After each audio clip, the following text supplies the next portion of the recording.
So thank you guys for coming back. So we have a special guest today, James Sowers. Hi, James. Hi. Thank you so much for doing our show. We're so excited to learn more about you as an investor. Your background is very, very unique and interesting, much more different than anyone else I've ever met. And yeah, and then we're going to get to know you a little bit more. So James, as someone who is well, I have to bring this up legally. I have to bring this up. So Forbes wrote that you were not only the top 25 Bitcoin investors in the world, but also in 2019, the top 50 angel investors in the world, beating out Gary Vaynerchuk and Reid Hoffman, the CEO and founder of LinkedIn. So what was your reaction when these kinds of publications came out, and how did it affect you as a person or as an investor? Yeah, I'm not sure how they go about compiling a list or what data they use, but I mean, I was grateful that they listed me, because there was another one too, some kind of crypto finance thing that had the top 6 crypto investors, and it had all funds like AZ16 and stuff, and it had me as number 6. So I'm not sure how they get this data. And for a long time, because Crunchbase like ranks people by Untold how they were searched, and for a long time I was highly searched during the Bitcoin and crypto craze. I mean, at one time I was number 1 for a week, but I was in like the top 5 for about a year. But now I fell down probably where I should be, like around 900 or 1,000 or whatever. But well, I mean, it's not bad. Forbes had you with over 60 personal in different investments, and this was like only a year or two ago. That's an incredible amount for one person. Yeah, and I think they didn't really have all of them, but yeah, I'm not sure where they get these things, because there's so many different databases I've seen. I even recently found a database where they think they know like what the investments were, when they were made, the dollar amount, and what the IRR would have been, and what the return would have been. But I don't know how accurate all that is. I'm not a big believer in the IRR, the way the funds are tracked, because a lot of it has to do with the timing of the money. To me, it's the dollars in and the cash out. So for every dollar in, how many dollars multiple did you get out? Who cares if your IRR is whatever it is, because that's all based on time frame. So in a shorter time frame, your IRR is higher. So if they never change that database and 6 years go by, my IRR on there would go lower, just because of the mathematics and the way it's structured. Mm-hmm. Okay, great. And so I just wanted to talk a little bit more about your background for those of you that don't know as much about James. So James, you are, as according to our Hey Google that we just played with right now, which was really, really funny. So even Google, our little robot here, has known that you are a Korean American who was adopted, and then you have gone into music, and then you have gone into a lot of life situations that kind of brought you here today, and you transitioned from musician to investor, or did you kind of have that kind of combined as a part of your life? So no, I've always been investing since I was about 19, but I wanted to invest when I was a child. So when I was a child, I was adopted, but nowadays it's a lot different being adopted when I was a kid, because back then it was like in the 1970s, and it was Catholic charities. But when I was a little kid, I used to find pennies and nickels off the ground and save them up, and then buy these packs of swimsuit cards and break the pack up. I think it was 12 cards, and try to sell them for at least 25 cents each, or sometimes $2 or $3, depending on what I could get, and then just keep reinvesting the money. So I was kind of like a little entrepreneurial hustler back then. Then I just kept progressing into buying and selling other stuff, baseball cards, and then stuff at the flea market, buying stuff at one table and even selling another, and you kind of get a reputation because some of the vendors are in competition with each other, so they won't sell to each other, but if they need something and people knew, I would go do it for the profits, and just built up for there. So by the time I was 19, I had saved up a little bit over $40,000, and I had put $40,000 into a brokerage account, and I bought some stocks, and I got lucky because one of them turned out to be real big, but it took a long time. It took like a decade for it to even really take off. And then once it took off, it took about 27 or 28 years for it to really be big like it is now. So that really is an incredible story of your journey. Would you say that you being adopted and raised by your parents in where you were and the time that it happened, did it affect how you are as an investor today, or did you learn any particular life lessons that would help you as an investor? So I'm thinking, I think that subconsciously, if you start out that way, you know how to fight adversity. Because I've known a lot of people, and I've been lucky enough to meet a lot of people that have done really well that have children now, and their biggest fear is their children's going to turn out to be jerks or not know how to overcome obstacles, because they had such a good upbringing and they had so many resources that most of the world, 99% of the world, never has. Because to me, the biggest thing you have to learn is how to face adversity. It doesn't matter, like, if you get knocked down, as long as you keep getting up and keep going, eventually you're going to succeed. That is great. And I love that kind of hustler drive that you have. And it really does shine through, in your passion and the things that you're really interested in, and that's fantastic. And so I've got to ask you about the shirt, of course. So because you are also one of the top Bitcoin investors, I do you want to share with everyone which of these coins do you have, if any, currently? As far as Bitcoin goes, so my theory on Bitcoin is it's kind of like insurance or digital gold.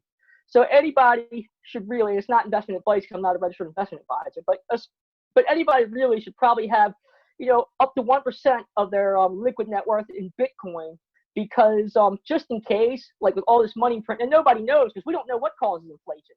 The thing with inflation is it's hard to start, as we've learned in the last 10 years, but it's also hard to stop. Once it gets going from the past, it can really get going. But so far, nothing has really been able to cause inflation overall. So I believe that people should hold a little bit of gold, a little bit of silver, and a little bit of Bitcoin. So even if you want to mix it up and have, up to 1% of your liquid net worth in those three, I think it's a good kind of insurance, because nobody really knows what the price of any of these things are going to be, whether it be any stock, any commodity, anything in the financial markets. All these people say, oh, I know what the price is going to be. It's definitely going to be this. They're full of crap. They're lying to themselves, but they're just lying. Nobody knows what the stock market's going to be tomorrow and the next day. I always say there's three different things going on. Now you have COVID and your health. That's one thing. Then you have the stock market, and then you have the economy and Main Street. The stock market is not economy, and it's not Main Street. The stock market runs a lot on trading and machines and algorithms, and people's managing their expectations of the future getting better than it is now. That's why all the worst stocks, like the airlines and all that, fell so much, rocketed so much certain times, because the expectation of things getting less worse. Yeah, absolutely. Doesn't mean it won't go back to being bad, but for now, the expectation is things are getting better. You think things are getting better? Are you optimistic about things right now? So as far as the machines and the stock market thinks things are getting better, I think the average man on the street who has a small business, it's a very mixed bag. Some of them are very struggling. It's like a 1929 depression-like scenario. But the thing is, I told someone the other day too is, when I say it's 1929, remember in 1929, the United States and the world was much poorer than it is today. With technology today, even the poorest people, live richer than the richest Rockefellers did back in the late 1800s, early 1900s because of technology. Yeah. So as a world, we have so many more resources, and we're a lot richer than we were back in 1929. So even if it became that worldwide, I think it would rebound a lot faster than it did in 29. I agree. Absolutely. And so now we're going to play a little game to get to know James a little bit better. We're going to play Truth and a Lie. And so, James, you have two pieces of paper? I got two. Yeah. Okay. So write one truth and one lie, and then I'm going to try and guess which one is which, and I'm going to do the same. All right? Okay. Okay. All right, James. So I will go first. I'm going to show you one at a time. Okay? So this is the first one. Had the chicken pox 3 times. Or do you think I hate eating octopus? Which one's true, or am I supposed to say which one's true? Well, one of them will be true and one of them will be false. So which one do you think is true? Which one do you think is false? Had the chicken pox 3 times, because I think I know people who've had it more than once, even though they claim you can't. So you think this is true and this is false? Yeah. You are right. I have had the chicken pox 3 times. My grandmother actually keeps the calamine lotion up to the age of like adulthood, because she's like, oh, she might have it again. So we don't want to purchase this again. Yeah, you want to hear something funny? Because the doctors, when I was a child, I had chicken pox, told my parents that you only get it once. But I have heard of other people getting it more than once, and they were Asian people, not white people, believe it or not. So maybe Asian people can get it more than once. I mean, now I'm starting rumors and conspiracies, but I know maybe we were not part of the study. There weren't enough. Something different in our genetics. Seriously.